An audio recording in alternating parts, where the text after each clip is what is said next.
البشرة الزجاجية هي حلم كل بنت، ومصطلح البشرة الزجاجية ده ارتبط ارتباط وثيق بالمنتجات الكورية. عشان كده في الحلقة دي هقول لكم أشهر المنتجات الكورية والأكثر مبيعا في سنة 2023 من براندز كتير زي كوزر اكس، فارم ستاي، سان باي مي، وأخيرا بيوتي اوف جوثن. خليني اقول لكم ان فعلا المنتجات الكورية قادرة انها تخلينا نستغنى عن المنتجات الفرنسية اللي احنا متعودين عليها، مش بس عشان المقاطعة رغم ان ده سبب قوي جدا، ولكن عشان اسباب تانية. اولها ان المنتجات دايما طبيعية، مستخلصات من الطبيعة، خفيفة على البشرة، وبتهتم جدا بترميم حاجز البشرة. تاني حاجة التكنولوجي اللي معمول بيها، مثلا وقايات الشمس هايلة جدا وخطيرة وفعلا فيها فلاتر حلوة قوي هنتكلم عنها في الحلقة. تالت حاجة ان اسعارها فعلا مناسبة جدا، يعني مثلا السان بلوك بتاع فارم ستاي بيتراوح سعره حسب السيلر اللي انت جايبه منه من 250 جنيه مصري ل 400 جنيه. وعشان كده هحط لكم في الديسكريبشن بوكس لينك للصفحة اللي انا بتعامل معاها في كل المنتجات المستوردة. فعشان ما اطولش عليكم ونبدأ الحلقة، اللي ما يعرفنيش انا دكتور نادية، اعملوا لي سبسكرايب ويلا بينا نبدأ. والمنتج الأكثر مبيعاً من شركة كوزركس في 2023 هو السنيل ميوسن، ودي عبارة عن منتجات العناية بمستخلصات مخاط الحلزون أو السنيل ميوسن، والمادة دي بتتوفر من الحلزون عشان تخلي جلده رطب. ولو بصينا مخاط الحلزون ده بيتكون من ايه، هنلاقيها نفس المكونات اللي بيتكون منها جلدنا بشكل كبير، من اهمها الهيالورونيك اسيد والكولاجين والالاستين. عشان كده بنعتبر السيرم او المنتجات دي صديقة للبشرة. فزي ما جلدنا بيحمي جسمنا بالكامل، المخاط ده كمان بيحمي جسم الحلزون بنفس الطريقة. طب ايه فايدة بقى مخاط الحلزون لما نيجي نستخدمه للبشرة؟ اول حاجة تجديد الخلايا وتحسين النشاط بتاعها، وده بيقلل علامات تقدم العمر زي ما احنا شايفين. بيساعد في علاج التصبغات لانه بيقلل انتاج الميلانين، وكمان بيخلي الجلد ليه مرونة اكتر كتير، وبيحسن شكل التجاعيد. وشركة كوزركس عاملة 4 منتجات جواهم السنيل ميوسن بتتراوح نسبة المخاط من 73 ل 96%. كريم الترطيب، وكمان كريم العين الغني بالنياسيناميد اللي بيعالج الهالات، والديول اسنس سيرم، وده لسه نازل جديد هنتكلم عنه ونقول الفرق ما بينه وما بين السيرم العادي. خلوني الاول اجاوب على اهم الاسئله اللي بتتسال على المنتجات دي. هل ينفع يستخدموا كل انواع البشره؟ ايوه ينفع، حتى لو البشره معرضه للحبوب، ايوه طول ما هي مش ملتهبه. وكمان ينفع نستخدمه مع المقشرات او بعد المقشرات عادي، يعني مع الفيتامين سي والريتينول تقدري تستخدميه بامان. مش بس كده، هو كمان امن على الحامل والمرضع. ونبدأ مع بعض المقارنة ما بين أهم 2 سيرمز جواهم سنيل ميوسن، وهو الأدفانس باور والديول أسنس الجديد. طبعا زي ما انتم شايفين هو مخاطي جدا أو بيلزق جدا، وده بيساعد على ترطيب البشرة بشكل كبير. وهو سيرم البشرة الزجاجية زي ما بنقول عشان هو بيساعد على الترطيب والامتلاء، وكمان بيصلح أي ضرر حاصل للبشرة عشان بشرتك تبقى عاملة زي كوريات زجاجية. أما بقى عن السيرم التاني الديول أسنس، فهو برضو محطوط فيه السنيل ميوسن بس بنسبة أقل شوية، وضايفين فيه 5% نياسيناميد، فده بيخلي السيرم مناسب لأصحاب البشرة الدهنية والمختلطة اللي عندهم مسام واسعة أو عندهم زيادة إفراز الدهون في البشرة، عشان برضو يخليها صحية وشكلها زجاجي زي الكوريات. والبراند التاني اللي هنتكلم عنه بعد كوزر اكس هو بيوتي اوف جوثن.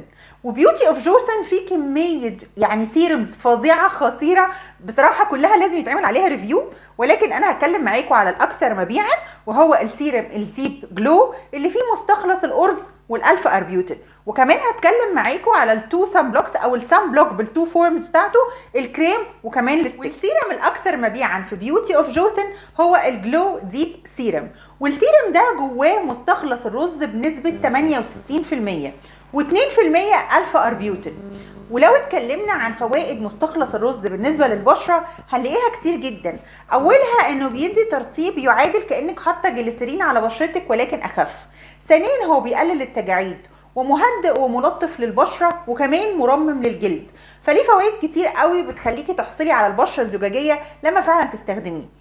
ولو اتكلمنا عن فوائد الالفا اربيوتين فهنقول ان هو المضاد للتصبغات رقم 1، لان هو بيقلل انتاج الميلانين عن طريق ان هو بيقلل او بيقفل انزيم التيروزينيز زي ما شرحنا قبل كده كذا مره في موضوع التصبغات.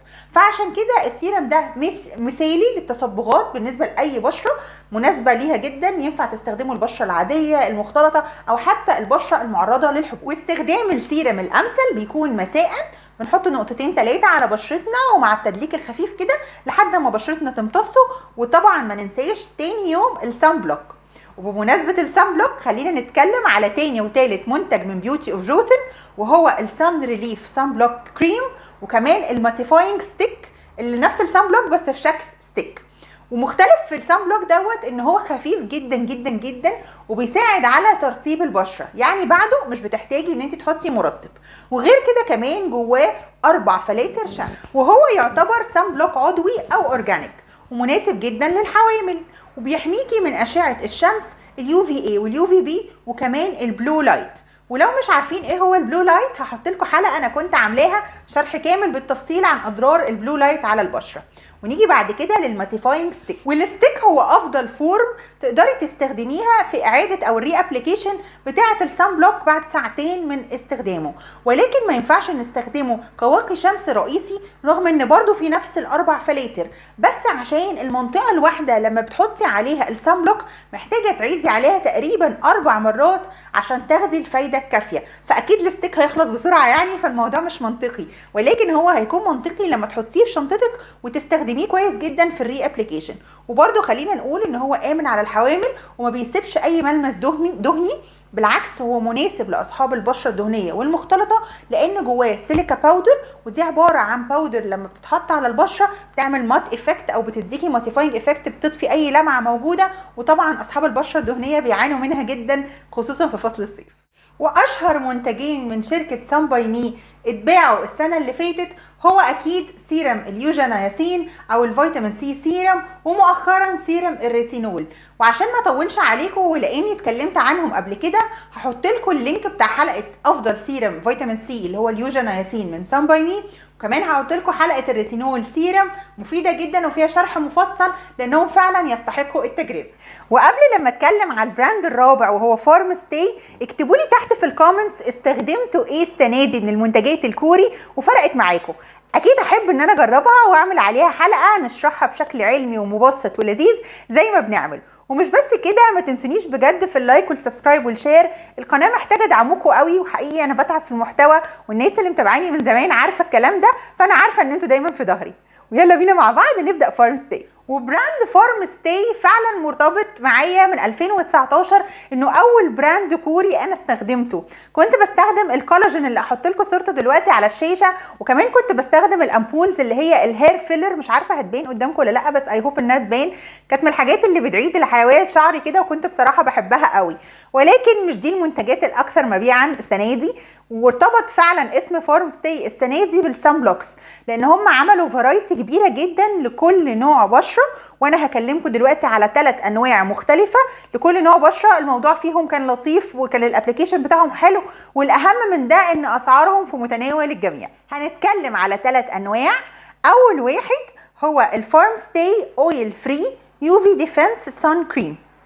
اما بقى عن تاني واحد فهو الالوفيرا بيرفكت سان كريم. وتالت واحد وهو طبعا الاكثر مبيعا او انتوا هتبقوا عارفينه كويس هو الهيالورونيك اسيد يو في شيلد سان بلوك كريم. وزي ما هنشوف على الشاشه السان بلوك اول واحد اللي هو الاويل فري يو في ديفنس هو مناسب لاصحاب البشره الدهنيه. اول مركب فيه هو الووتر، فهو ووتر بيزد، مش بيعمل اي نوع من انواع الاويل او جريسي سنسيشن لما بتحطوه، يعني ما بيدهننش البشره خالص، وامتصاصه سريع ودي حاجه كويسه. في كذا فلاتر شمس تيتانيوم دايوكسيد وكذا حاجه زي ما انا مورياكم برده على الشاشه، ففعلا هو من السان بلوكس اللي تعتبر لطيفه لاصحاب البشره الدهنيه والمختلطه. العيب الاكبر بس اللي فيه انه فيه ريحه مميزه كده لاي حد استخدمه، قال لك ان الفراجرنس فيه عاليه جدا، ودي طبعا كانت بتضايق بعض الناس فما خلتوش سان بلوك مناسب. ولكن لو هنتكلم على قيمه مقابل سعر طبعا هو هايل جدا. تاني سان بلوك وهو الالوفيرا سان سكرين، وده كان من اكتر السان بلوكس اللي بيستخدموها اصحاب البشره الدهنيه والمختلطه وكمان الحساسه، لان هم حاطين فيه مستخلص السنتيلا، ودي طبعا حاجه كانت كويسه جدا لانها بتضيع اي التهاب مع جل الصبار وبترمم كمان حاجز البشره. غير كده هو امتصاصه حلو جدا وبيتفرد بسهوله على البشره فما عملش اي مشكله. ولكن ناس كتير من اللي استخدموه كانوا بيقولوا لي او الريفيو بتاعهم ان هو بيعرق بشرتهم، فكانوا بيضطروا وبيستخدموا بعديه لوس باودر عشان يطفوا اللمعه شويه.